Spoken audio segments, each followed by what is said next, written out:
제가 평론가래요.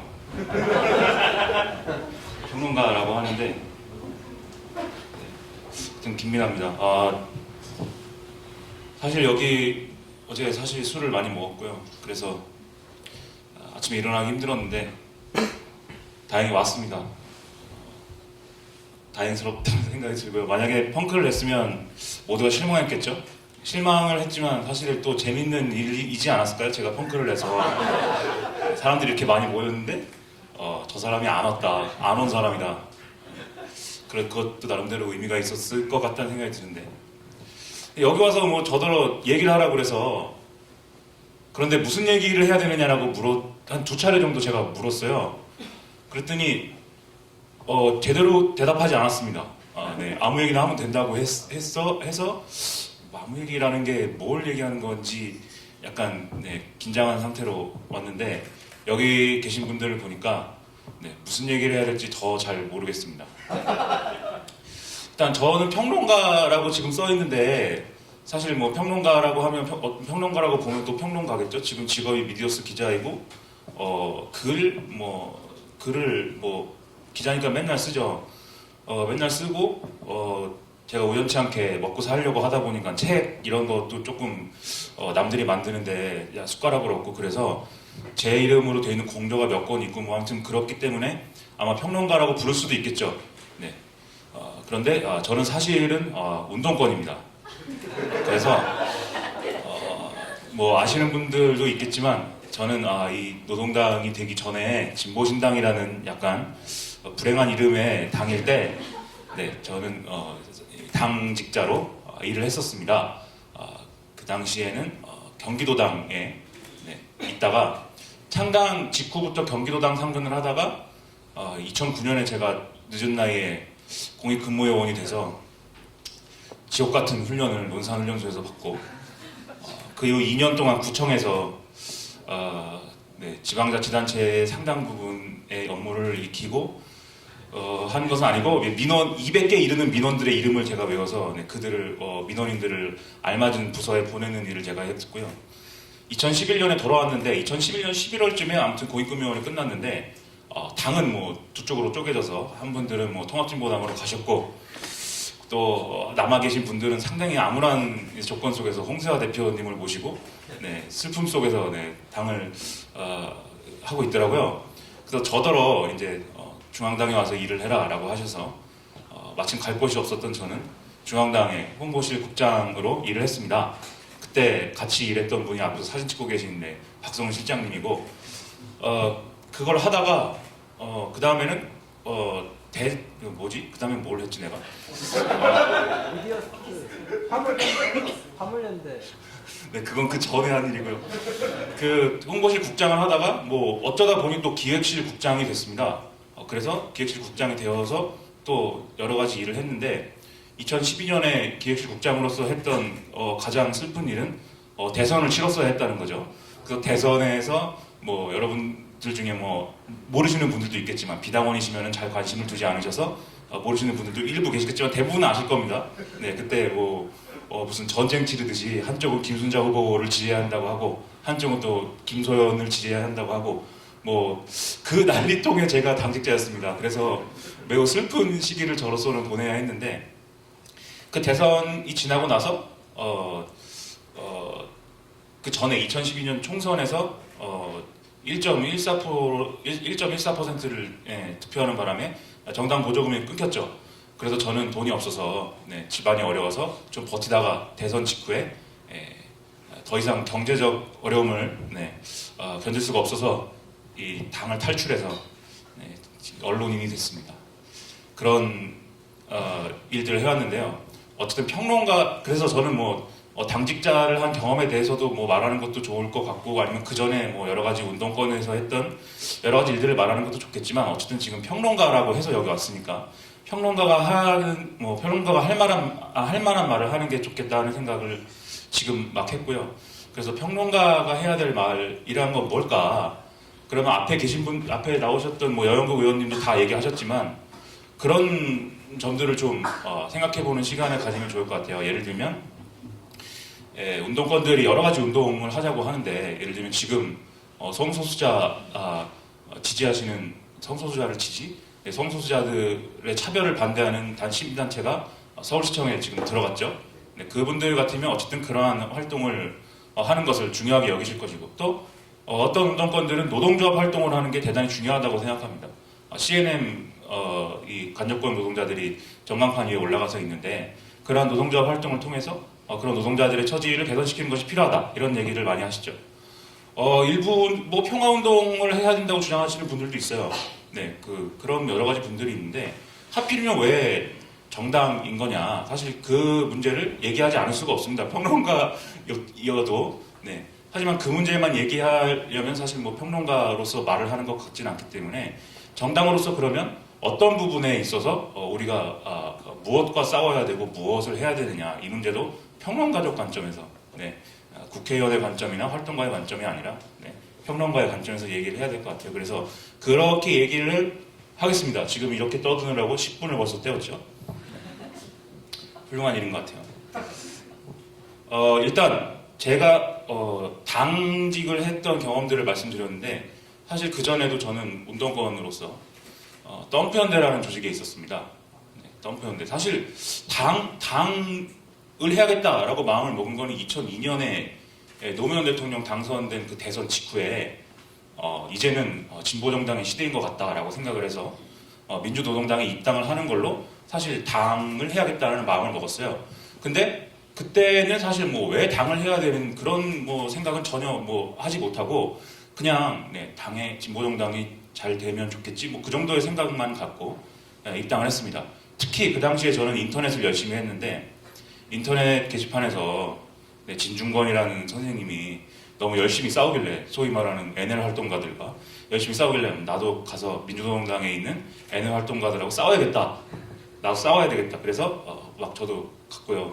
그때 같이 싸우신 분이 저 뒤에 계시는 손은숙 선생님이라고, 네, 그 당시에는 게시판에서 참꽃이라는 이름으로 네, 수많은 NL 활동가들과 전투를 치르시는데, 겉보기에는 그렇지 않은 것처럼 보이지만 엄청 무서운 분이거든요.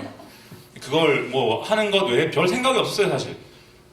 그때 2004년에 총선을 하는데, 총선을 하면서 사실 지역 조직, 당의 지역 조직인 지역위원회에 나가기 시작했고, 거기서 저는 수원에 살았는데, 수원은 소위 말하는 NL 활동가들의 구심점이었거든요. 그래서 거기서 이제 왕따를 당하고, 2005년에 당직 선거에 나갔는데, 제가 중앙 파견 대의원이라는 당대에 파견되는 대의원을 나갔는데 155명이 저에 대해서 찬반 투표를 해서 반대표가 99표가 나왔습니다. 그래서 50%가 넘었기 때문에 반대표가 저는 낙선을 했습니다. 찬반 투표에서. 그런 엄청난 일들을 겪으며, 내가 그렇게 호기롭게 이들과 싸우겠다고 입당을 해서는 이들과 싸우는 게 지금 말이 안 된다. 난 이길 수가 없다, 이 사람들을. 네, 그런 생각을 했는데, 당 운동에 대해서 진지하게 생각을 해본 건 사실 그 이후에 덤프연대를 가서였던 것 같아요. 2006년에 이제 당 활동을 하는데 너무 어려움이 많으니 네, 다른 어떤 걸 해보면 어떨까라고 생각을 했는데, 그 당시에 다른 이제 중년 활동가들이 새로 생긴 신생 노조들의 활동가들을 막 이렇게 연결시켜주고 이렇게 취직을 시켜주는 그런 훌륭한 일들을 했어요. 그분들 중에 한 사람이 너는 덤프연대에 가봐야 되겠다라고 해서, 덤프연대는 좀 무서울 것 같은데, 하지만 뭐 경험해보는 거 괜찮겠다. 나도 뭐 덤프연대가 뭔지는 모르지만, 사실 뭔지 몰랐어요. 덤프연대가 뭔지는 모르지만 가서 뭐 하여튼 뭐 아저씨들하고 뭐 있다 보면 얻는 게 있겠지 생각하고 갔어요. 덤프연대는 제 생각과는 달리 그것은 노동조합이었으면, 난 덤프연대라고 해서 어떤 엄청나게 연대, 거의 군사조직에 방불케 한 어떤 그런 조직이다라고 생각했는데, 그것은 노동조합이었습니다. 레미콘 노동자들이 조직한 건설 운송 노조의 하위 그 단위로 덤프연대가 있는 거였어요. 저는 뭐 덤프 노동자들의 생활과 뭐 일상에 대해서 전혀 알지 못한 채로 거기 갔습니다. 마치 팔려가듯이 가서 초창기에 주로 했던 일은 열심히 그 홍보물을 만들고, 저는 뭐 컴퓨터를 너무 좋아하고 많이 해서 이제 포토샵 이런 거는 거의 그런 걸로 홍보물을 만들고, 아저씨들 사진 찍는 거 엄청 좋아해요. 그래서 집회만 했다 하면 사진 100장씩 찍으니까 그걸 뭐 다음 카페에다 올리고, 그런 허드렛 일을 했어요. 하다 보니까 이 아저씨들이 맨날 하는 얘기 듣잖아요. 들어보니까 이 아저씨들의 삶이 너무 말이 안 되는 거예요. 여러분은 뭐 여기 칠판이 있으니까, 제가 이 칠판, 뭐 제가 내세울 건 없지만 칠판에 글씨를 쓰자면 여러분 특수고용 노동자라고 있잖아요. 우리가 흔히 말하는, 제가 여기 써볼게요. 특수고용 노동자. 특수고용 노동자에 대해서 잘 아세요 혹시? 네. 사장님. 네? 사장님 소리 듣는. 사장님 소리 듣는. 네, 그렇죠. 이게 뭐 어쨌든 노동자이긴 한데 사장님이거든요, 사실. 원래는 노동자로서 기업에 고용되어서 일을 해야 되는 사람들인데 그들의 어떤 근로 조건을 책임져 주기 싫은 기업이 이 사람들을 내쫓고 대신에 이 사람들을 개인 사업자화해서 이 사람들과 그런 어떤 사업자 대 사업자로 계약을 맺고 방치하는 거죠. 그래서 덤프 아저씨들의 일상이라는 거는 재밌더라고요. 이 덤프 아저씨들은 덤프 트럭을 다 한 대씩 갖고 있습니다. 다 한 대씩 갖고 있고 건설 현장이 있잖아요. 이 아저씨들이 직접 계약을 해서 일을 하러 가요. 그래서 여기서 일을 하는데 만약에 근로계약이라면 이 덤프와 현장이 맺은 계약이 근로계약이라면 현장이 덤프 노동자를 해고하면 그것은 부당해고일 수도 있고 퇴직금도 지급해야 될 것이고 여러 가지 문제들이 생길 수 있겠죠. 그러나 그렇게 하지 않고 개인 사업자 간 계약이기 때문에 그만두어 잘라도 그냥 계약 해지하면 집에 가야 됩니다. 그냥 집에 가야 되고 오늘 내가 일을 할 수 있을지 내일 일을 할 수 있을지 이 덤프 노동자는 전혀 예측할 수가 없습니다.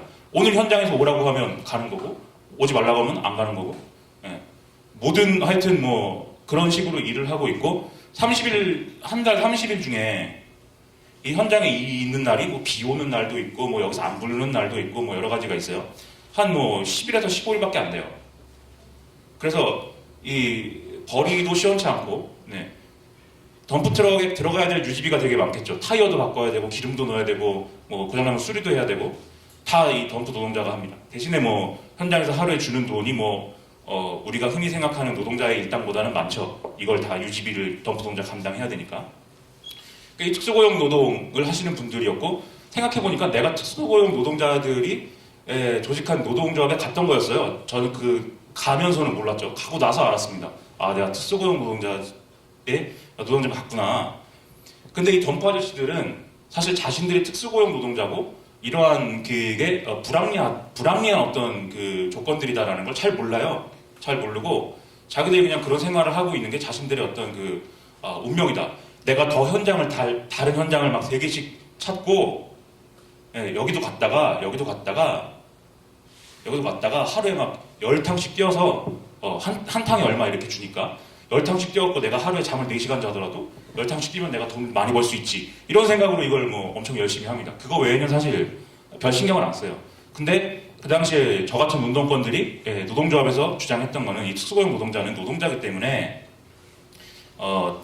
노동자로서의 권리를 쟁취해야 된다.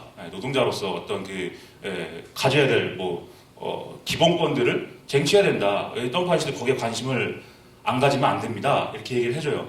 그러나 잘 듣진 않죠. 고개는 끄덕끄덕해도 이 사람들이 제일 관심 있어 하는 건 이 현장에 가서 과연 내가 하루에 30만 원을 받을 수 있을 것인가, 이 30만 원을 32만 원으로 올릴 수 있을 것인가, 사실 이것만 관심을 갖거든요. 다른 근로조건, 퇴직금 그거 잘 모르겠고 그거 복잡한 얘기인 것 같고 이것만 오로지 관심을 가집니다. 근데 노동조합은 어쨌든 그 노동자들의 이해관계를 대변하는 조직이기 때문에 이 요구를 덤프 아저씨한테 이것은 본질이 아니고 우리가 노동권을 쟁취해야 돼요 이렇게만 얘기할 수는 없는 거예요. 이것 또한 중요한 일이니까요. 갑니다. 이 현장에서 이제 앞에다 집회를 해요. 덤프 아저씨들이 집회를 하면 평균 집회 시간이 8시간인데 8시간 동안 집회를 해야 돼요. 왜냐면 이 현장이 이 30만 원을 32만 원으로 올려달라는 요구를 받아줄 때까지 그 앞에 진을 치고 노래를 부르고 있는 거기 때문에 거의 8시간 동안 합니다. 그러면 이 30만 원이 32만 원이 돼요.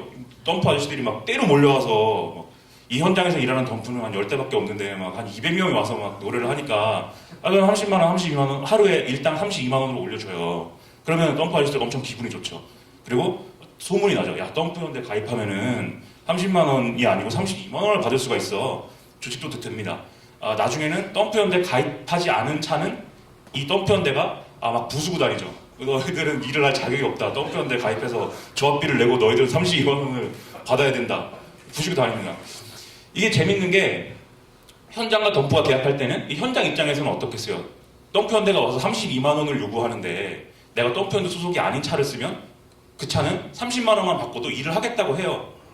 이 덤프 노동자들이 특수고용 노동자의 위치가 되면서 자기들끼리 자기의 어떤 가격 경쟁력을 제고하기 위해서 많은 노력을 합니다. 나는 32만 원을 받아야 살 수 있지만 오늘 이 현장에서는 30만 원만 받아도 이 현장에서 할 수 있다라고 얘기하면 남들은 32만 원을 요구하지만 나는 30만 원만 받아야도 되는 내가 이 현장에서 일을 할 수 있게 되는 거예요. 다른 32만 원을 요구하는 사람들을 제치고. 그러면 덤프현대 입장에서는 그거를 어떻게 할 수가 없으니까 아저씨들이 밤에 가서 차를 그래서 부시는 거죠. 덤프현대 가입하지 않은 차를 부신다. 나중에는 덤프현대 가입한 차들의 스티커를 붙입니다. 이 차는 덤프현대 가입한 차, 이 차는 가입하지 않은 차니까 스티커 안 붙이고 그 스티커가 뭐 거의 암시장에 나와서 뭐 막 돌아다닙니다. 진짜 황당한 경우가 많았어요. 그거 자기들끼리 사고 팔고 그거 사무실에 와서 그거 왜 발급을 안 해주냐고 뭐 화도 내고 뿌시고 뭐 제가 그때부터 사실 수염을 안 깎기 시작했거든요. 왜냐면 그때 제가 20대 후반의 나이에서 막 50대 덤프 아저씨들이랑 얘기를 하면 제 말을 보통 안 들어요. 그래서 어떻게 하면 더 늙어 보일까? 물론 그 나이도 그냥 있어도 늙어 보이지만 아무리 제가 늙어 보여도 그 아저씨들 상대는 뭐 할 수 없기 때문에 그래서 수염을 깎지 말아야겠다. 수염을 계속 안 깎아서 이렇게 길렀어요. 그랬더니 약간 제 말을 그제서야 좀 듣더라고요. 그래서 이걸 하는데 문제는 뭐냐면 이 아저씨들의 전반적인 생활에 개선이 되느냐. 일단 32만 원을 받으면 개선은 됩니다. 단 뭐 2만 원만 올려도. 그런데 이 현장에서 뭐 끽해봐야 그 2달 이상 공사를 하느냐. 2달이 지나면 덤프가 하는 일은 그 터파기라고 하는데 건물 짓기 전에 땅을 이만큼 파서 그 땅을 파고 남은 모래들을 실어서 바깥 갖다 버리는 게 덤프가 하는 일이거든요. 땅을 다 파면 이 현장에 더 이상 덤프가 필요하지 않아요. 그렇겠죠? 그러면 이제 뭐 다른 현장, 이 현장으로 이제 갑니다. 여기 터파기 하는 현장이면. 가면은 이걸 다시 얘기해야 돼요. 30만 원이냐, 32만 원이냐를. 끝나죠? 또 갑니다. 여기 심지어 막 28만 원짜리 덤프들이 일을 하고 있어요. 현장하고 얘기를 하면 우리는 28만 원 주고 다 조달할 수 있는데 덤프 10대, 20대 조달할 수 있는데 너네는 와서 지금 32만 원을 달라고 하면서 왜 여기서 집회를 하는 거냐. 우리는 그냥 계약을 해서 우리가 더 싼 가격에 덤프를 하면 되는데 니들이 뭔데 이러느냐. 도대체 덤프현대다 라고 대답을 하죠. 덤프현대가 뭐냐 그게. 뭐 덤프현대다라고 하는 건 사실 대답이 안 되죠. 가서 무조건 부시고 싸우고 뭐 소리 지르고 이래야 32만 원이 됩니다. 알았다고 하면서. 근데 이거를 언제까지 하냐고요. 이 현장 한 5만 개 이렇게 하면 덤프 노동자들이 받는 하루 일당이 32만 원으로 오르냐. 안 오르거든요. 그럼 어쨌든 우리가 생각할 때 중요한 조건이라는 거, 개선해야 될 조건이라는 거, 이 특수고용 노동자라는 지위를 다시 원래대로 근로자의 지위로 돌려놓는 것이 필요하다라고 생각을 한 거죠. 근데 아까도 말씀드렸듯이 아저씨들은 여기에만 관심이 있습니다. 네, 32만 원을 받을 것이다. 별짓 다 합니다. 이거 하기 위해서. 네. 그래서 느꼈어요. 그러면 특수고용 노동자라는 지위를 해결해야 되는데 그것은 어떻게 해결해야 되느냐. 노동조합으로 해결할 수 있는 거냐. 노동조합으로 뭐 해결할 수도 있겠죠. 뭐 80만 민주노총 조합원들이 뭐 다 이 특수고용 노동자를 이 지위를 바꾸는 것을 요구로 내걸고 뭐 한 3년 정도 총파업을 진행을 하면 제 생각에는 뭐 될 수도 있지 않을까 생각하는데 그렇게 하지 않으니까 이 특수고용 노동자라는 것이 덤프 노동자들의 국한된 문제냐라고 하면 그렇지 않죠. 뭐 잘 아시겠지만 오늘날 뭐 특수고용 노동자뿐만이 아니라 무슨 간접고용이니 뭐 간접고용에도 종류가 많죠. 어떤 사람은 용역직이고 어떤 사람은 뭐죠? 이제 생각도 안 나네요. 하여튼 계약직이고 단계약직이고 어떤 사람들은 뭐 온통 뭐 별의별 이 형태가 원래 보장해줘야 될 근로 형태에서 벗어나고 별의별 근로계약을 다 하는데 그 모든 문제가 사실은 기존에 있었던 그 노동자적 지위, 노동자로서의 지위를 허물어뜨리려는 어떤 보수적 정치 세력들의 프로젝트인 거잖아요. 일관된. 그래서 그걸 제지하려면 결국 정치에서의 어떤 뭐랄까요 승부가 필요한 것이고 당으로서의 승부가 필요한 것이고 그러려면 역시 정당을 해야 되는데 상당히 뭐 그 당시로서는 민주노동당이 그러한 것을 해줄 수 있다 이런 믿음을 가지던 시기가 있었죠. 네, 결국은 되지 않았지만 예를 들면 새정치민주연합의 을지로위원회라고 있는데요. 을지로위원회도 이런 문제에 관심을 많이 가지고 을지로위원회도 잘 합니다.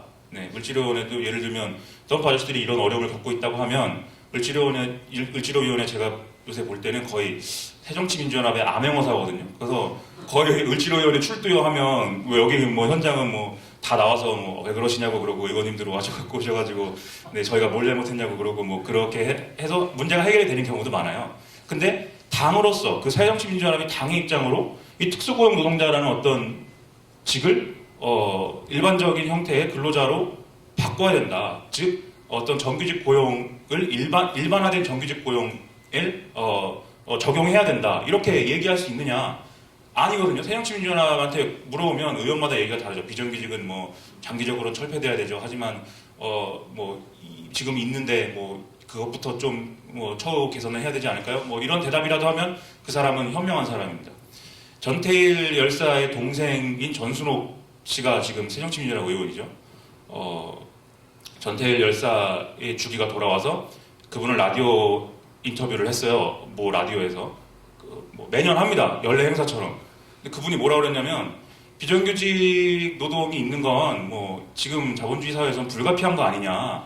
이 비정규직 노동자는 있을 수밖에 없으니까 그들의 어떤 처우를 잘 개선해주기 위해서 고용기간 한 10년으로 늘려야 된다. 뭐 이런 말씀을 하셨어요. 근데 지금 2년인 것이 문제인 것은 비정규직 고용 2년이 지나면 자동으로 정규직 고용을 해줘야 되는데 그렇게 하기 싫으니까 해고를 하고 뭐 이렇게 꼼수를 써서가 문제인 거잖아요. 근데 그걸 10년으로 늘리자고 하면 10년 동안 비정규직인 게 당연한 어떤 그런 상황이 되기 때문에 우리로서는 좋아하지 않죠. 그런 방안을. 그런데 새정치민주연합 의원들은 그런 주장을 합니다. 네.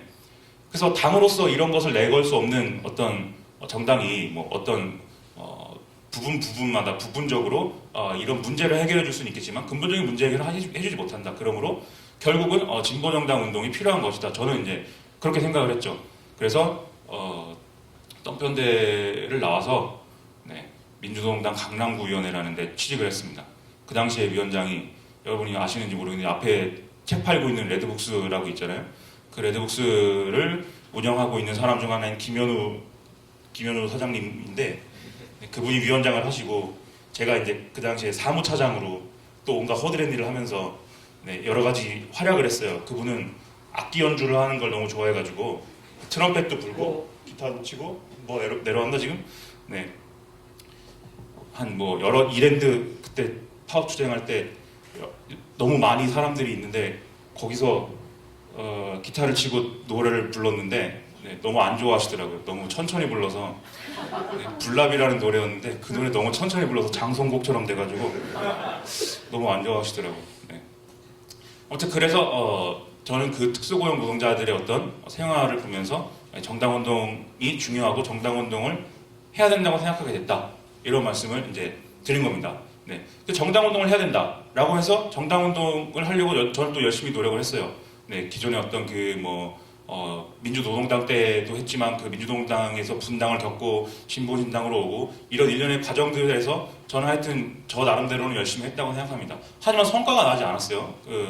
아주 나지 않았다고 얘기하면 안 되겠죠. 여기 이 자리에 계신 분들도 있고 또 분명히 진보신당과 노동당 이렇게 쭉 이어져 오는 과정에서 새로 입당한 당원들도 있었고 뭐 여러 가지 경우들이 있었는데 하지만 결국은 2012년 총선에서 1.14%라는 약간 가슴 아픈 지지율을 얻고 이번 지방선거에서도 몇 퍼센트인지 잘 모르겠지만 기억하고 싶지 않아요. 그런 저조한 지지율을 얻고 그 직후에 동작구 보궐선거에서도 저 뒤에 김종철 우리 선생님이 계신데 그 안타까운 결과를 맞으면서 지금은 뭐 진보 재편 논의 이런 걸 또 뭐 하자고 주장들 하고 뭐 그렇게 뭐 그러한 의견들을 주고받고 있죠. 만약 제가 평론가적 입장이 아니었던 뭐 그것에 대해서 뭐 저도 뭐 말할 수 있겠지만 뭐 평론가라고 해서 왔으니까 주요하게 그 우리의 정당 운동들이 뭐랄까요 이렇게 부침을 겪어왔던 이유가 뭐냐 그것에 대해서 제가 생각해 볼 수밖에 없었어요. 제 개인적인 입장에서도 2011년에 뭐 했어요? 2011년에 통합 독자 논쟁이라는 거 했잖아요.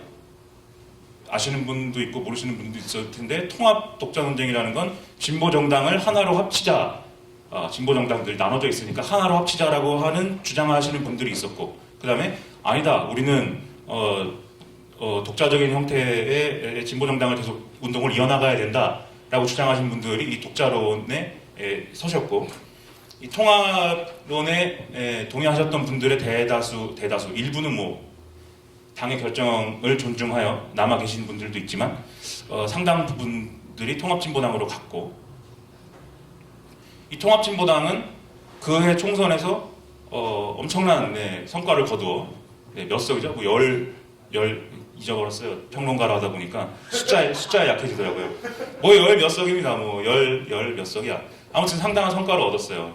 그래서 저는 그때 이 독자 노선이 졌나 보다 이렇게도 생각을 했고, 제가 여러분들도 보시기에 늙어 보이겠지만 제가 유부남인데 그 당시에 같은 활동가였습니다, 와이프가. 근데 저는 이제 이 독자 노선이 좋다고 하고 있었고, 그분은 통합 노선이 좋다고 했어요. 그분은 일로 갔습니다. 네. 이것 때문에 저의 가정사가 힘들어졌거든요. 그래서 저는 아주 이것을 생각하면 아주 화가 나는데, 이게 왜 그랬을까 내가. 근데 이 과정을 통해서 보면 이때 당시에 많이 우려를 했죠. 통합진보당이 탄생하면 내부의 어떤 그런 부침을 통해서 무너질 것이다 라고 많이 생각을 했습니다. 실제로 여러분도 아시다시피 정의당으로 다시 분당을 했잖아요. 그러면서 사실상 이렇게 이 과정에서 진보정치라는 어떤 그 전까지 가졌던, 민주노동당 시절부터 가졌던 진보정치라는 어떤 브랜드가, 그걸 뭐 브랜드라고 표현하자면 이제는 완전히 뭐 쓰레기통에 처박힌 그런 꼴이 됐죠. 사람들이 보면서 이걸 뭐 이런 과정을 거친 진보정치를 더 이상 믿지 못하고 더 이상 뭐 그것을 신뢰하지 않는 이런 과정까지 왔으니까요. 지금 정의당이 그나마 이 여기에 다수의 뭐 우리가 얘기하는 이 NL 세력과 분립해서, 물론 여기도 있습니다. 지금 뭐 있지만 이분들이 하는 활동이 지금 과거의 민주노동당 또는 그 전에 진보정당들이 했던 뭐 노동자, 아까 얘기했던 특수고용 노동자에 대한 어떤 그 저장적 입장 또는 그것을 해결해야 된다고 하는 노동자 어떤 그 노동자의 어떤 여러 가지 처지의 개선을 주되게 주장하고 있느냐, 지금 그런 걸로 볼 수 있느냐. 네, 저는 아니라고 생각하거든요. 제가 기자로 하지만 기사를 종종 씁니다. 정의당이 뭘 했다, 심상정 의원께서 뭘 하셨다, 우리 또 노회찬 이제는 의원이 아닌 사람이 또 나와서 뭐라고 했다, 이거 쓰는데 주로 관심사는 이들이 갖는 관심사는 그런 게 아니에요. 뭐 우리 노동 조건을 개선해야 되고, 뭐 최근에 뭐 있었죠? 롯데자이언트가 있었습니다. 롯데자이언트 CCTV 선수들을 감시하는 것에 대해서 굉장히 많은 불만을 표시했죠. 저는 야구 선수를 어떤 노동자로 보고, 예를 들면 그 노동자적 조건에서 CCTV를 통해서 그 노동자들을 괴롭히고 있는 것이다, 이렇게 접근을 해서 그 문제를 가지고 노동자 일반에 대한 어떤 감시 문제로 쭉 갖고 갔으면 저는 롯데자이언트를 문제 삼으면서도 좋은 전략이 될 수 있었을 거라고 생각했어요. 하지만 단발성으로 끝났죠. 최동원 선수 좋아했다, 심상정 의원께서 과거에 최동원 선수를 너무 좋아했기 때문에 이번에도 야구에 관심을 가지게 된 것이다, 그걸로 끝났잖아요. 주되게 관심 갖는 거, 선거제도 개편입니다. 저는 선거제도 개편이 반드시 필요하고, 선거제도 개편으로 이룰 수 있는 게 굉장히 많다고 생각해요. 우리 당으로서도 많은 도움이 되고. 그런데 그것은 예를 들면 선거제도 개편이 필요하지만 그것만 주장하는 것은 이 당의 어떤 존립 외에는 다른 문제를 지금 얘기하지 않고 있는 것이나 마찬가지다, 저는 그렇게 생각하거든요. 롯데자이언츠랑 선거구제 개편이에요. 제가 최근에 뭔가를 보면 이분들이 뭘 했느냐 보면, 노회찬 전 의원께서는 최근에 라디오에 나오셔서 정윤회 문건에 대해서 설명하셨습니다. 노회찬 전 의원이 정윤회를 만나본 일이나 있을까요? 만나본 일도 없을 거잖아요. 그런데 라디오에서 섭외를 하니까 난 할 말은 없지만 그래도 안 나가는 것보다는 도움이 될 테니까 나와서 말씀하세요. 저는 제가 평론가가 아니고 노회찬 전 의원이 평론가인 것 같아요. 정윤회 문건은 사실일 수도 있고 아닐 수도 있는데 중요한 건 그게 아니다, 이렇게 말씀하시더라고요. 네.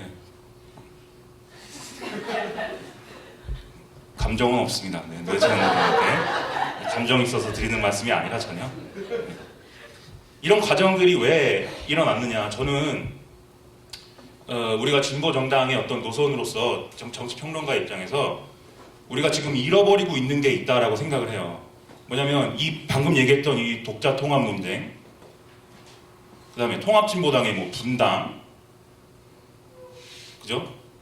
그다음에 지금 뭐 진보 재편,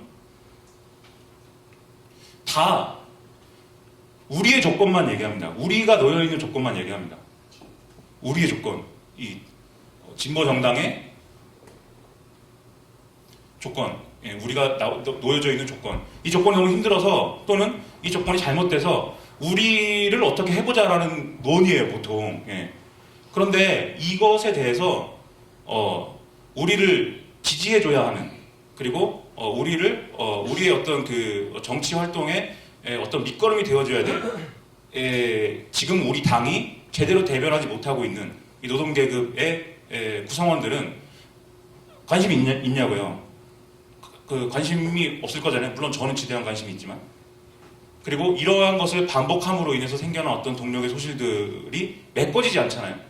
당 밖에서 어떤 그러한 새로운 에너지를 수혈해 오지 못하니까. 물론 여기 계신 분들은 청년이시니까 어떤 당의 어떤 가능성을 보여주는 분들이라고 저는 생각하지만, 여기 계신 분들이 한 3배 정도 더 많았으면 더욱더 기쁘지 않았을까요? 이 밖을 향한 어떤 이 당 외부를 향하는 어떤 기획이나 뭐 그런 에너지가 없다. 이게 없다 보니까 우리는 계속 우리끼리의 어떤 문제, 우리가 놓여져 있는 존립의 문제에만 계속 얽매이고 있다. 그런 생각이 듭니다. 우리가 정파 갈등을 얘기 많이 하는데요. 우리 당에 지금 아마 가장 고질적으로 그리고 비생산적으로 이 발전할 수 있는 문제 중에 하나 정파 갈등인 것 같거든요.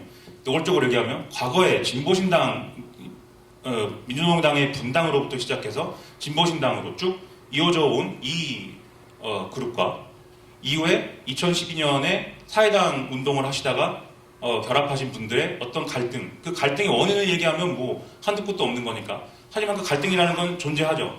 저는 아까 와이프 얘기를 했지만 저와 의견이 달랐던 분이지만 어쨌든 서로 달리 자라온 사람들이 한 집에서 살면 당연히 많은 것들이 신경 쓰이고 많은 것들이 불편하죠. 예를 들면 어떤 사람들 같으면 세탁기에 양말을 접어서 넣느냐 펴서 넣느냐를 가지고 싸우는 사람들도 있고, 치약을 가운데부터 짜느냐 끝에서부터 짜느냐를 가지고도 머리끄댕이 잡는 사람들이 있어요. 그런 것처럼 그런 차이들이 불편함을 낳고 싸움을 낳죠.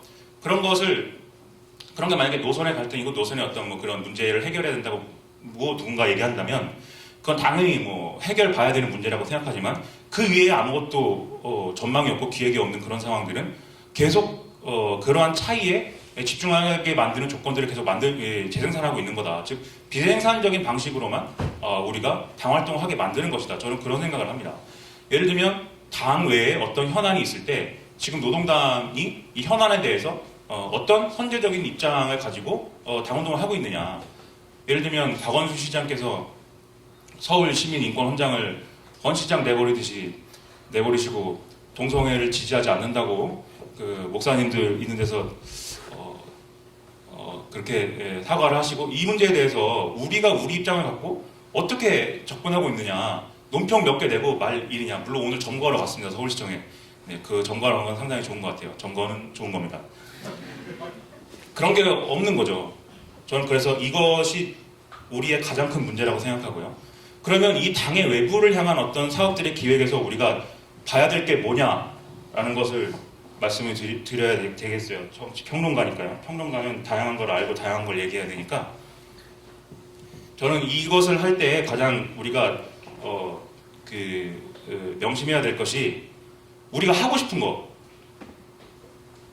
것이 늘 있죠. 우리는 뭐 가서 막 농성당에도 막 결합하고 싶고, 대중의 투쟁을 막 이끌고도 싶고, 뭐 홍보물도 뿌리고 싶고, 여러 가지 하고 싶은 게 많습니다. 그런데 그 하고 싶은 것들을 잘 할 수 있게 하려면 무엇이 필요하느냐? 대중의 상태가 어떤 상태이냐? 그것을 규명해야겠죠. 왜냐하면 저 같은 사람이 이렇게 돼지 같은 몸을 하고 있는데 저한테 와서 영양이 부족하시면 안 되니까 뭐 이 영양제를 사드세요라고 얘기하면 제가 그걸 살까요? 안 살 거잖아요. 그죠? 아무리 그 영양제 좋은 영양제라도.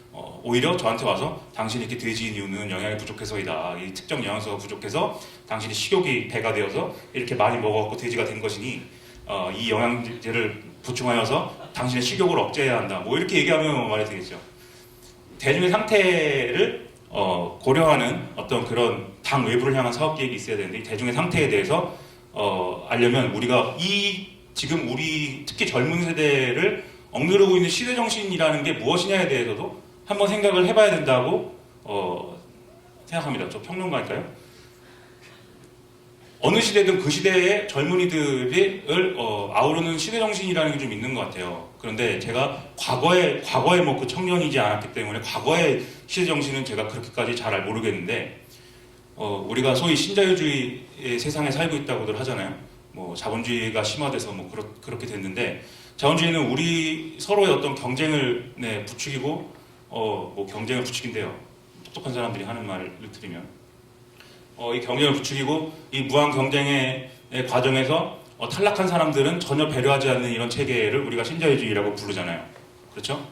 이 경쟁에 노출된 사람들이 자연적으로 갖는 어떤 감정이 저는 열등감이라고 생각합니다. 그렇지 않을까요? 계속 경쟁을 해야 되잖아요. 그런데 그 경쟁을 하는 과정에서 남을 보면 저 사람이 나보다 어떤 무엇이 잘난가를 계속 비교하게 되고 나는 왜 저 사람을 이기지 못하는가를 계속 따지게 되잖아요. 그런 과정에서 내가 모든 사람을 이기지 못하기 때문에 당연히 열등감을 가질 수밖에 없는 그런 환경이 되겠죠? 근데 저희 열등감의 문제가 아주 사회적 근본의 문제에서부터 일상생활에 우리의 태도에 이르기까지 굉장히 많은 영향을 끼치고 있다고 생각을 해요. 예를 들면 세월호 사건, 세월호 참사 이 사태를 얘기할 때 우리가 여러 가지를 얘기하잖아요. 이 사태가 왜 일어났느냐 뭐 유병헌이 잘못한 것도 있고 해경이 구조를 잘못한 것도 있고 일부에서는 잠수함 때문이라고도 합니다. 잠수함이 와서 세월호를 두동강을 냈다. 두동강은 아니죠. 뭐 이런 주장도 하는데 저는 뭐 그런 주장에 동의하지는 않고 이 세월호 참사의 기저에는 뭐가 있느냐면 이윤을 위해서는 수단과 방법을 가리지 않는 악독한 자본의 논리가 있죠. 그렇죠. 네. 이 이윤을 더 극대화하기 위해서 안전 문제는 전혀 하나도 고려하지 않고 자본을 극대화하는 방식으로만 배를 굴렸기 때문에 배가 가라앉았습니다. 그러면 얘는 왜 그런 거예요? 그럼 이윤을 그냥 많이 얻으면은 내가 부자가 되기 때문이다. 사실 유병헌 회장은 그런 것 같은데 이 사람은 돈을 굉장히 좋아했던 것 같아요. 근데 이 논리가 이 세월호 참사에만 국한되는 논리냐? 사실 아니라는 거죠. 우리 사회 일반을 다 아우르는 하나의 대전제입니다. 이윤을 추구하기 위해서 수단과 방법을 무시한다.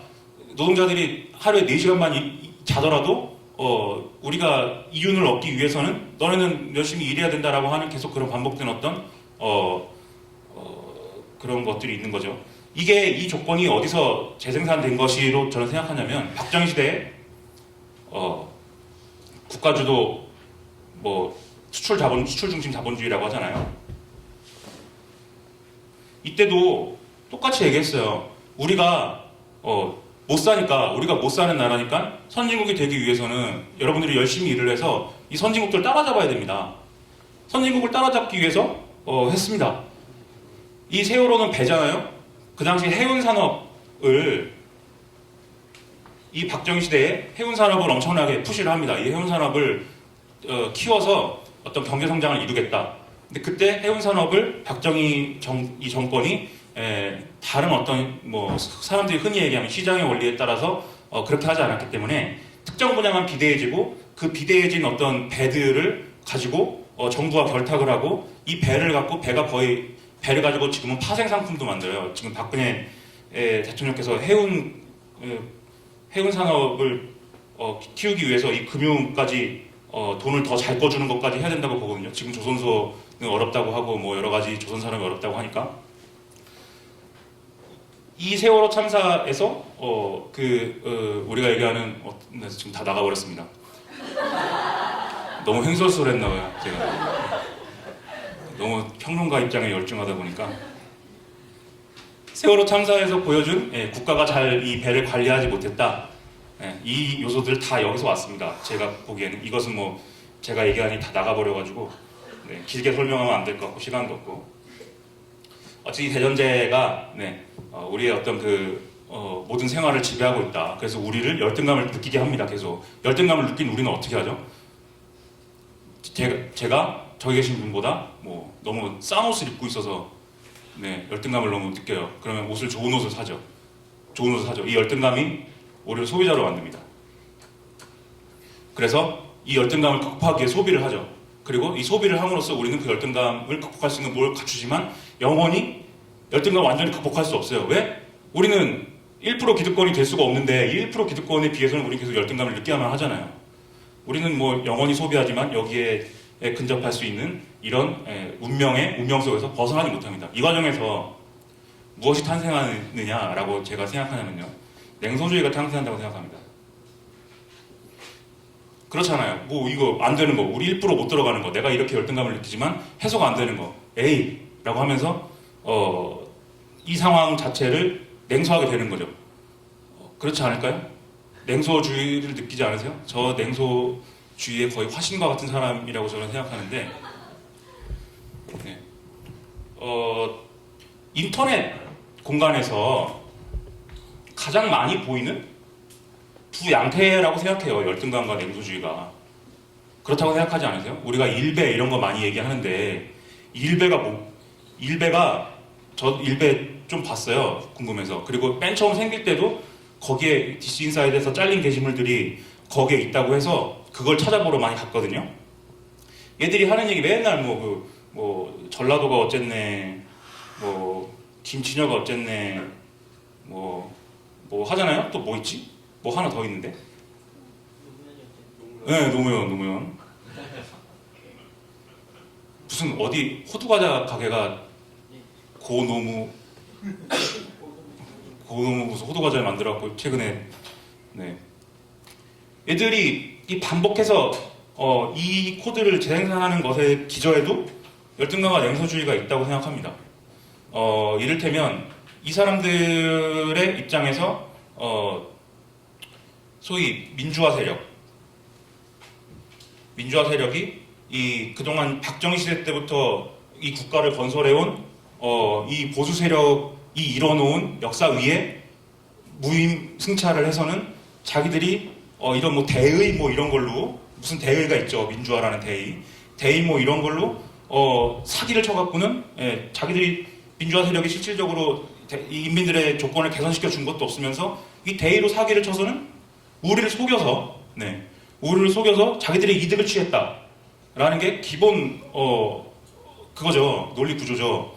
김치녀 여성들이 우리를 등쳐먹으려고 남성들을 등쳐먹으려고 우리를 속여가지고 자기들의 이득을 뭐 취했다 뭐 그런 거예요. 이게 그들은 집단적으로 전라도라는 지역에 소속돼 있고 전라도인들이 우리를 속여서 우리를 착취했다 그런 구조잖아요. 그래서 그 논리에서 나는 뭐가 되냐면 이걸 떠들고 있는 일배충인 나는 뭐가 되냐면 이 민주화 세력과 이것에 의해서 속임을 당한 열등한 인간이 되는 거죠.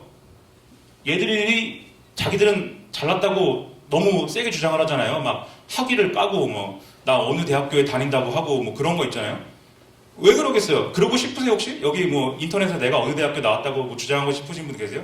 김종철 선생님이 서울대 나왔거든요. 제가 알기로. 서울대 나왔다고 어디 가서 말씀을 하시느냐? 선거 때 아니면 말씀 안 하세요. 선거 때 필요하니까 말씀하세요. 걔들이 왜 그러냐? 이 논리 구조에서 이들을 열등감을 느낄 수밖에 없는 주체로 계속 만들고 있기 때문이에요. 그들이 정치에 대해 갖는 감정이라는 건 그래서 어떻게 되는 거죠? 아까 말씀드렸죠. 민주화 세력에 대한 냉소로 귀결된 거죠. 이 열등감을 해소할 수 없기 때문에 이런 거나 맨날 해서 해소할 수 없기 때문에 민주화 세력에 대한 냉소주의로 그리고 진보에 대한 냉소로 2018년 광우병 시위에 대한 냉소로 이어진 거예요. 이 사람들 광우병 시위에 대해 말하는 거 혹시 보셨어요? 속았대요. 거기서 또. 네? 네, 일배하세요? 네. 어떻게 이렇게 잘 아시지? 네. 그래서 이것이 냉소주의로 표현이 되고 이 냉소주의라는 건 우리가 정치에 대해서 얘기를 하면 언제나 반드시 돌아오는 표준적 반응입니다. 예를 들어 우리가 당명을 노동당으로 바꿀 때 걱정을 했어요. 무슨 걱정을 했냐면 노동당이라고 하면 사람들이 북한 조선노동당을 생각해서 그렇잖아요. 노동당 무섭잖아요. 그래서 우리를 북한 사람으로 아는 거 아닐까 거의. 그래서 통합진보당하고 변별력이 없는 그런 사람들이 되는 거 아닐까 걱정 많이 했거든요. 그런데 지금 나가서 노동당입니다라고 하면은 제가 요새 너 뭐하니? 그래 노동당에서 일합니다라고 하면 야, 너 북한 사람 아니냐? 라고 하는 사람들은 오히려 정치의식이 있는 사람들이에요. 정치의식이 없는 사람들은 앞에 노동자는 잘 모르고 이 당에 엄청나게 집중하면 당? 너 어디 가니? 노동당 행사에 가. 당 행사에 가니 너는? 너 정치 좋아하는구나. 정치 좋아하면 안 될까요? 정치 좋아하는 건 좋은 사람이잖아요. 정치를 좋아하는 사람은. 그런데 인간 쓰레기 취급합니다. 너 정치나 좋아하고 너 옛날부터 알아봤다는 둥 네가 뚱뚱한 이유가 있다는 둥 이걸 좋아해서 한다는 둥 이 당 정치에 대한 일반적 냉소가 그대로 그냥 항상 드러나고 있는 것이죠. 그래서 이 냉소가 진보정당의 성장을 가로막고 있다라는 얘기는 더 안 해도 아마 될 거예요. 예, 다 아실 테니까 그것은 체감하실 테니까. 이를테면 안철수 우리 의원님 있잖아요. 안철수 의원님이 옛날에는 V3를 만드시고 제 컴퓨터도 많이 고쳐주신 분인데 그 V3 그 백신으로 제가 게임 엄청나게 많이 해갖고 바이러스 엄청나게 많이 걸렸거든요. 그걸로 엄청 많이 치료했어요. 그 V3랑 그 당시에 터보 백신이라고 있었는데 그 두 가지 툴로 엄청나게 많이 고쳤는데 하지만 지금은 의원님이 되셨잖아요. 의원님이 되신 이유는 뭐 사람들이 좋아해 줘서죠. 사람들이 안철수에 걸었던 기대라는 거는 뭐죠? 저 사람이 백마를 타고 온 초인처럼 하여튼 이 썩어빠진 정치를 일소해 줄 것이다. 그런데 제가 이상하다고 생각했던 건 안철수에 대한 그 당시에 이제 대중적 지지가 야 저런 사람이 정치를 해야 돼 이런 게 아니었어요. 여론조사를 해보면 안철수가 정치를 안 했으면 좋겠다가 반 이상이 나옵니다. 그거 왜 그렇겠어요? 이렇게 깨끗한 사람이 여기에 물들까봐 그렇죠. 이렇게 깨끗하고 훌륭한 사람이 이 썩어빠진 정치에 물들까봐 안철수 선생님이 정치를 안 하셨으면 좋겠대요.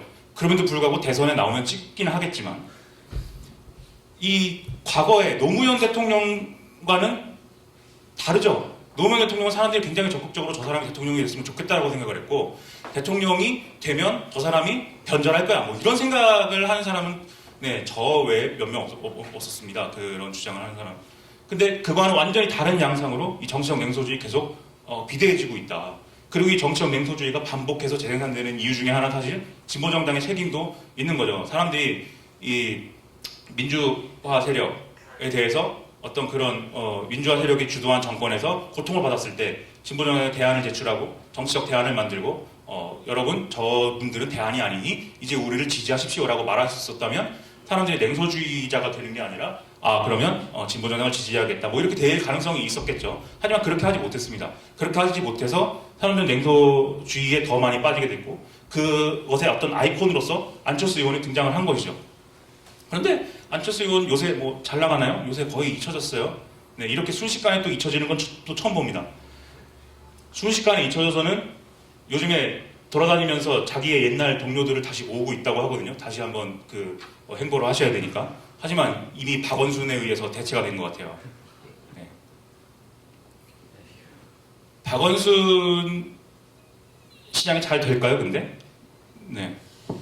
뭐 우리야 불만을 가지지만 왜 목사님들한테 머리를 조아리고 그랬을까? 라고 왜 성소수자들의 인권을 왜 묵살했을까? 그렇게 생각하지만 보수 세력은 그렇게 생각하지 않고 뭐 그렇죠. 당내에서는 아마 이 소위 친노와 비노를 얘기하잖아요. 이 새정치들의 어떤 자기들끼리의 계파적 구분을 이 아마 반모들이 문재인을 견제하기 위한 카드로 안철수도 좋고 박원순도 좋은데 견제만 하면 되니까 안철수는 희망이 없으니 박원순을 밀자라고 주장을 하는 기류도 있는 것 같아요. 제가 아까 와이프가 통합진보당으로 갔다 그랬죠. 그 통합진보당이 깨지면서 정의당으로 또 갔는데 정의당에 간 것으로 끝나지 않고 이제는 광주에는 윤장현 시장님이 개혁적인 분이 당선이 되셨잖아요. 그래서 또 그들과 얘기를 나누는 것 같더라고요. 새정치들과. 그래서 한도 끝도 없는 여정을 떠나셔가지고는 왜 그렇게 근데 그분의 어떤 전언에 따르면 뭐 이런 기류가 그 동네에도 있다. 지금 광주에 계시는데 어쨌든 뭐 이 박원순도 결국 정치적 냉소주의를 돌파해야 하는 또는 정치적 냉소주의를 해소할 수 있는 어떤 아이콘이 되는 뭐 그런 임무를 띠겠죠. 하지만 그것이 잘 될 것이냐 지금 하는 거 보면 잘 안 될 것 같습니다. 이 문제를 해소하는 게 아니라 문제를 지금 피해간 거잖아요. 목사님들한테 사과를 하면서 그런 방식으로 계속 소위 말하는 중간층을 잡기 위한 표준적 보수 정치의 표준적 행보를 해서는 박원순과 같은 포지션에서는 이룰 수 있는 일이 별로 없을 것 같아요. 그래서 제가 아까 말씀드린 우리가 당 운동을 외부를 향한 당 내가 아닌 당 외부를 향한 운동을 하면서 가져야 될 대중의 상태에 대한 진단이 뭐냐라고 했을 때 저는 시대 정신으로서 열등감과 냉소주의를 꼽았습니다. 그리고 이 두 개는 별개가 아니라 이 사회 일반에 퍼져 있는 열등감이 이 정치적 냉소주의로 전화되는 과정이 있다고 저는 생각하고요.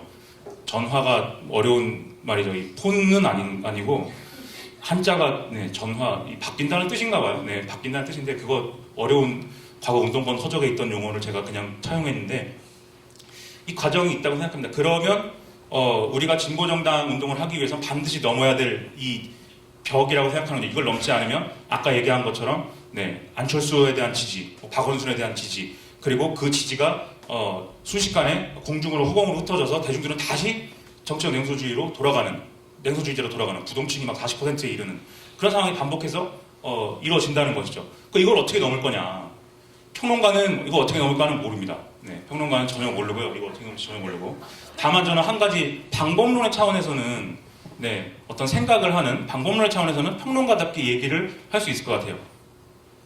저는 냉소주의를 극복하는 가장 큰 좋은 방법은 냉소주의를 냉소해 보면은 문제가 풀리지 않을까 이런 생각을 많이 하거든요. 그러니까 냉소주의에 대한 냉소, 말장난 같다고 생각하실지 모르겠는데 쉽게 얘기하면 사람들이 이렇게 얘기합니다. 그냥 사람들이 이렇게 얘기합니다. 정치하는 놈들 다 개새끼야.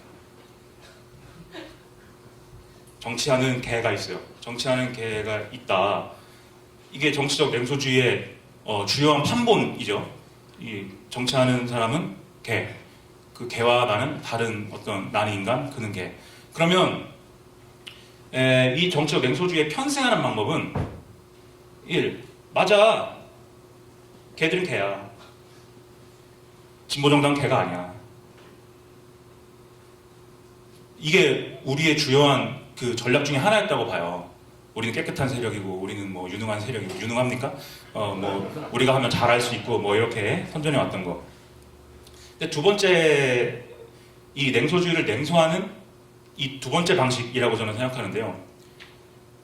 진짜로 그럼 따져보자고요. 정치하는 놈들이 개인지 아닌지 따져봐야 될 거 아니에요. 야, 네가 정치하는 놈들은 다 개새끼라고 했는데 내가 국회에 들어가서 세봤거든. 개가 한 122마리 정도 되고 고양이 정도 되는 인간들이 한 50마리는 되고 따져봐야죠. 그래서 그런 식으로 따져봤더니 최소한 이 진보정당 개가 아닌 것 같은데 이런 결론은 같아도 과정이라는 건 봐야 되는 거죠. 실제적으로 봐야 되는 거죠. 예를 들면 정부에서 비정규직 정리해고 요건 완화, 정리해고를 더 쉽게 하겠다라는 정책을 제시했을 때 냉소주의자들은 어떻게 하죠? 커봐 이거 개새끼다. 박근혜 정권은 개새끼들의 집합이다. 그런데 이렇게 욕하고 야 이씨 아주 더럽다. 어떻게 정례고를 더 요건을 완화하느냐? 그러면 정권이 어떻게 하겠어요? 철회합니다. 이거 분위기 안 좋으니까. 대신 이 정례고 요건 완화 왜 했어요? 노동유연화라고 하는 것. 더 사람들을 어쨌든 그동안의 근로기준법에 의해서 경직돼 있는 이 노동시장을 유연화하기 위해서 하는 거잖아요. 정리해고 요건 완화 말고도 노동유연화 할 수 있는 여러 가지 정책들이 있어요. 지금 전에 얘기한 아까 방금 얘기한 비정규직 고용기간을 10년으로 늘리는 거, 그다음에 임금 피크제라고 하면 사람들이 또 의외로 잘 모르더라고요. 임금 피크제 뭐냐면 나이는 먹을수록 월급이 많아져야 되잖아요. 일정 나이 이상으로 가면 월급이 줄어드는 구조이죠. 그럼 넓은 의미에서 보면 공무원 연금개혁 같은 것도 마찬가지고요. 노동유연화 직결되는 문제는 아니지만 이런 문제에 대해서는 다 입장이 달라요. 사람들은 정리해고 요건 완화에 대해서는 우리가 같이 분노할 수 있지만 이런 문제에 대해서는 뭐 비정규직 그 고용을 10년으로 늘려준다는데 그 좋은 거 아니야? 그리고 난 비정규직 아니고 정규직인데 나 현대자동차 정규직 노동조합 노조원인데 신경 쓸 필요 없는 거 아니야? 또 임금 피크제 뭐 어차피 나는 비정규직이고 연봉 서열에 의해서 임금이 올라가지도 않는 이 연봉제 계약 연봉 계약직인데 뭐 임금 피크제 하든 말든 나랑 무슨 상관이야? 공무원도 아닌데 공무원 연계하고 뭔 상관이야 나랑? 이렇게 되겠죠? 정리해고 요건 완화를 이 부담 때문에 없애고 이걸 다 해서 노동위원회를 할 수 있습니다. 정권은. 그래서 이것만 개새끼라고 하는 게 아니라 이걸 다 따져봐야 되는 거죠. 얘가 이걸 하는 이유. 그리고 이걸 위해서다. 그럼 이걸 위해서 할 수 있는 조건들. 그러면 우리가 이거를 반대하지만 반대하고 나서 그냥 개새끼라고 할 게 아니라 이 모든 것들을 반대해야 되고 이 모든 것들을 반대하기 위한 조건들을 어떻게 말을 해야 된다. 이게 사실 하나의 도식으로 나와야 되고 기획으로 나와야 되고 사업으로 나와야 되거든요. 그런 게 당의 사업이라고 생각하거든요. 근데 우리는 논평을 내서 박근혜 정부 개새끼라고 해요. 그러고 나서 사회당 뭐 하나, 진보신당 과거 뭐 녹사연 뭐 하나, 하나로파 뭐 하나, 당내 정파들의 동향을 조사하러 갑니다. 진보 재편을 주장하시는 분들은 어제 회의를 했는데 거기서 무슨 얘기를 했다더라. 이런 얘기 엄청나게 열심히 하고 이기회가 안 합니다. 제가 안 한다고 너무 단정지어서 얘기했을 수도 있죠. 열심히 중앙당이 일하고 있는데 제가 그걸 몰라주고 이렇게 40분 시간 다 될 때까지 혼자 떠들면 그렇게 편하게 너는 편하겠지. 네, 그렇게 생각하실 수도 있지만 뒤에 당직자분도 계시고 해서 어쨌든 저는 이제 그런 것들이 우리 당 운동을 하는 데서는 아주 많이 필요하다고 생각하고요. 그래서 제가 설명이 좀 부족했죠. 설명이 부족했는데 기회가 된다면 이 얘기를 다 책으로 쓸 생각입니다. 평론가니까요. 이 얘기를 다 책으로 쓰는데 하여튼 조금 써놓기도 했고 출판사의 기획도 얘기했거든요. 근데 제가 이 기획만 주면 그 출판사에서 그 기획을 담당하는 사람이 잘리거나 그만둡니다. 지금 한 4명째 지금 없어졌는데 그래서 상당히 표류하고 있어요. 하지만 네, 이 책이 만일 그래도 내년 중에 다행스럽게도 나오게 된다면 여러분들의 많은 성원을 부탁드리며 많은 그런 구입과 그런 것들을 다시 한번 당부드리고 아까 뒤에서 이제 아까 뭐 저한테 지시를 했어요. 10분 동안 질문을 받으라고 합니다. 그래서 제가 뭐 횡설수설했지만 꼭 이것이 아니더라도 저에게 특별히 질문하고 싶으신 분들이 있으면 질문을 하는 시간을 가질게요. 네. 그 혹시 최규석 작가님이라고 아시나요? 저희 당원이신데 그분께서 이분 굉장한 팬이세요. 사실 이렇게 보이지만 되게 대단한 분이십니다. 그래서 오늘 좀 책도 사시고 좀 이렇게 사인도 받아가시고 그러시면 좋을 것 같습니다. 질문 받겠습니다. 예, 말씀하시죠. 일어나야 돼요?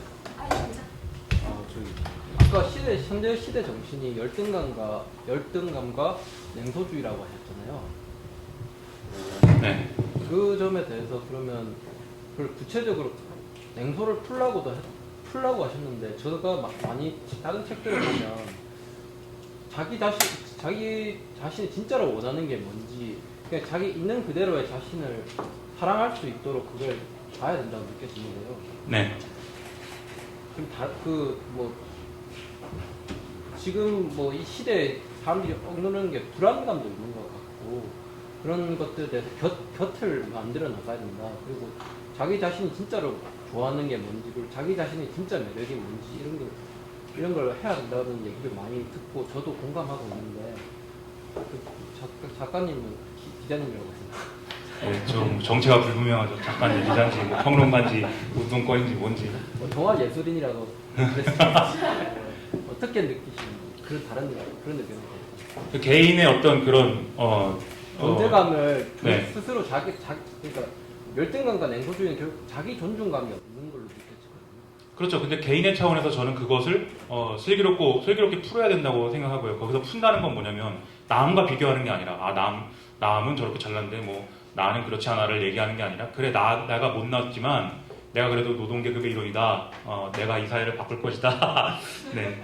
비유하자면 그런 걸 찾는 어떤 것들이 필요하다고 보고요. 근데 개인의 어떤 그러한 자기 존중감의 부족에서 나오는 여러 가지 정서와 감정들이 사회적으로 표현됐을 때 그리고 그 사회적으로 표현된 것들이 정치적인 문제로 바뀌었을 때 어떻게 되는 거냐 이 부분에 대한 이제 말씀을 저는 길게 드린 거고 그런 이제 차원에서 말씀을 드리자면 개인의 이런 뭐 어떤 열등감과 냉소를 해소하는 것과 마찬가지로 이 사회적 그 문제에 대한 어떤 냉소주의를 풀어야 되는 어떤 책임이 진보정당의 운동에 있다고 저는 생각하고요. 그 진보정당의 운동이 그것을 푸는 방식 중에 하나는 우리가 정치를 좋아하는데 내가 노동당 행사에 간다고 해서 너가 정치를 그런 사람인지 몰랐어라고 얘기하는데 그게 아니다. 나도 너처럼 열등감 느끼고 나도 너처럼 냉소하고 이 정치하는 놈들 다 그렇다고 생각해. 그런데 나는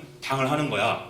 그런데 나는 그것을 해소하기 위한 어떤 여러 가지 어떤 것들을 당에서 찾는 거야라고 얘기할 수 있어야 되는 거죠. 즉, 우리도 너처럼 무식하고 아는 것도 없고 정말 못난 사람들이야 우리는.라고 얘기할 수 있는 것들이 필요한 것 같아요. 그래서 서로 못난 사람들이고 서로 제대로 할 줄 아는 거 없고 하지만 모여서 어쨌든 이 체제가 잘못됐다는 걸 공유하고 느끼고 같이 행동하자라고 얘기할 수 있어야 사실은 말씀하신 그런 곤란함들을 풀 수 있는 계기가 되겠죠.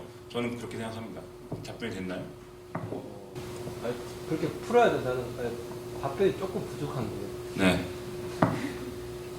그렇긴 한마디로 쉽게 말해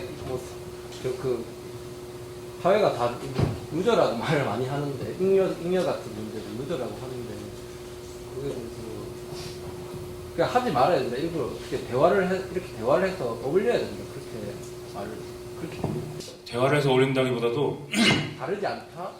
어떤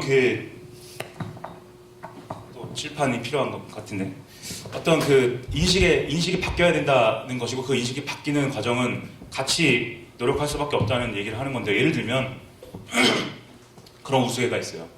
험프리 보가트라는 사람이 있거든요. 험프리 보가트가 무성영화 시대의 배우입니다. 무성영화 시대의 배우니까 이 사람 외모가 굉장히 잘생겼어요. 미남이고 키가 약간 작긴 합니다. 키가 약간 작고 느씬합니다. 어떤 사람이 험프리 보가트에 대해서 열등감을 느껴요. 예를 들면 나는 이 사람처럼 미남도 아니고 난 이 사람처럼 날씬하지도 않고 저처럼 이렇게 약간 뚱뚱하신 분들이 그래서 험프리 보가트를 보면서 계속 험프리 보가트를 따라하려고 하고 험프리 보가트가 나의 어떤 잃어버린 자아인 것처럼 계속 괴로워하고 우울해해요. 그런데 유성영화 시대가 됐어요. 그러면 차이가 뭐가 있죠? 이제는 영화에서 목소리가 나오겠죠? 이 사람 목소리가 웃깁니다. 이 사람 목소리가 저처럼 중후하지 않고 데이비드 베컴의 목소리에 비유할 만큼 안 좋아요, 목소리가. 그러면 이 험프리 보가트를 엄청 경외의 눈으로 봤던 이 사람 입장에서는 어떻겠어요? 이 목소리 안 좋네. 그리고 이제부터 험프리 보가트를 싫어할까요? 그렇지 않았어요. 이 사람 어떻게 했냐면 험프리 보가트 나처럼 목소리가 안 좋네. 험프리 보가트가. 그리고 야 험프리 보가트 잘 보니까 나처럼 키도 좀 작네. 험프리 보가트도 나 같은 사람이고 그게 너무 좋다. 나는 앞으로 험프리 보가트를 더 좋아할 수 있겠어. 라고 생각했다는 이런 우스개가 있는 거예요. 저는 그러니까 이 일화가 제가 이제 평론가니까 완벽한 답을 주지는 못하잖아요. 질문하신 분에게. 이 일화가 이제 보여주는 바가 있다고 생각하고 이 무성영화를 유성영화로 바뀌는 이 과정이라는 걸 진보정당이 같이 만들어갈 수 있는 조건의 변화가 있다고 생각하고요. 이 사람이 험프리 보가트를 미워하게 되는 게 아니라 이렇게 사실은 부족한 점들을 사랑하게 만드는 과정이 우리의 스스로의 어떤 개인 활동가들의 입장에서의 어떤 역할일 수 있다. 저는 그렇게 생각하는 것이죠. 예, 시간을 많이 잡아먹어서요. 마지막 한 분 정도 질문을 한 번 더 들어보고 쉬는 시간을 갖도록 하겠습니다. 이따 좀 질문해 주시죠. 매체비평 매체비평지의 기자로 하신 지가 해도 지났고 좀 되셨잖아요. 네. 여러 언론을 접하다 보면은 그게 한도 끝도 없을 것 같거든요. 저도 지역지가 이렇게 많은지 기존에는 몰랐는데 지역 방역 일을 하다 보니까 들어본 적도 없는 지역지명 엄청 많더라고요. 이게 좀 연관되는 것 같은데 너무 많은 의제들이라든가 사안이라든가 그것들을 어떻게 선택하는 그 부분에 대해서 좀 생각을 들어보고 싶어요. 의제를 선택하는 것이요. 예. 그 선택 당이 하는 건가요? 선택? 좀 약간 비슷할 수 있다고 생각해요. 언론이나 네. 언론에서 일하시는 거나 당에서 당에서 일할 때와 언론에서 일할 때 관심을 갖는 예, 것들의 차이? 네. 서울시당이나 중앙당이 집회만 나가고 싶어서 네. 그런 것 같진 않은데 아, 너무 많은 일들이 벌어지다 보니까 좀 박혀 있는 게 아닌가 급하게. 전 당에서 일할 때도 그걸 되게 중요하다고 생각했어요. 신문에 뭐가 나는가, 지금 가장 뜨거운 뉴스가 뭐냐, 그런 걸 알아야 사실 선거 때 유권자들을 만나더라도 또는 지역에서 대중들을 만나더라도 그 사람들하고 할 대화의 주제들이 생기는 거죠. 예를 들면 지금 뭐 지역에 가서 동작구 주민한테 김종철 선생님이 가서 진보 대표한테 어떻게 생각하세요? 그러면 사실 그 동작구 주민은 할 말 없을 거예요. 할 말이 없지만 책편 뭐 좋은 거 아닌가? 다 모이면 뭐 그런 정도의 대답을 할 거예요. 그럼 이제 김종철 선생님은 야, 주민들이 이렇게 진보 재편을 원하고 있다, 이렇게 얘기할 수도 있겠죠. 네, 그럴 수도 있겠고, 뭐 그런지 아닌지는 전 잘 모르겠어요. 뭐 그런 얘기 들어본 적이 없어서. 그런데 그런 게 아니라 그 사람들은 신문을 보고 야, 지금 정윤회가 이렇게 다 이렇게 좌우하고 있다는데 그것이 과연 바람직한 거냐, 이런 걸 막 생각하고 있는데, 정작 우리는 사실 뭐 정윤회는 나쁜 사람이지요, 왜 뭐 박근혜가 나쁘지요, 왜, 사실 할 말 별로 없거든요. 그래서 저는 일단 그 현안을 계속 체크하고 그것에 대한 당의 입장들을 세워나가고 그것을 다시 사업의 기획으로 만들고, 그건 중요하다고 생각했어요. 그런데 중앙당의 어떤 그 인력의 부족과 재정의 부족과 이런 것들 때문에 최소한의 기능을 유지하는 데도 사실 많은 어려움들이 있었어서 그러한 것들을 제가 생각한 만큼 뭐 잘 하지는 못했습니다. 근데 이제 그 2011년에 통합진보당으로 가신 분들이 여기 남은 사람들을 향해서 너희들은 정치를 모른다는 말씀을 너무 많이 하셔서 저는 그때부터 약간 그런 정치권에서 일어나는 뉴스들을 내가 다 봐야겠다라는 것을 약간 집착을 해서 그것을 열심히 보기도 했거든요. 근데 뭐 꼭 당이 그것만 해야 된다 이런 게 아니라 당의 어떤 시스템에서 그런 것들을 중요하게 취급하고 그런 걸 주요한 당의 어떤 정치 사업의 기틀로 삼아야 된다, 그런 생각을 갖고 있습니다. 예, 말씀 끝나셨나요? 그러면 여기까지 혹시 특별한 질문 더 하실 게 없으시면 여기서 마무리하도록 하겠습니다. 스스로를 돼지 운동가원이라고 소개하시지만 목소리만큼은 중후한 김민아 기자님의 강연 잘 들었고요. 여러분의 박수와 함께 강연을 마무리하도록 하겠습니다. 감사합니다.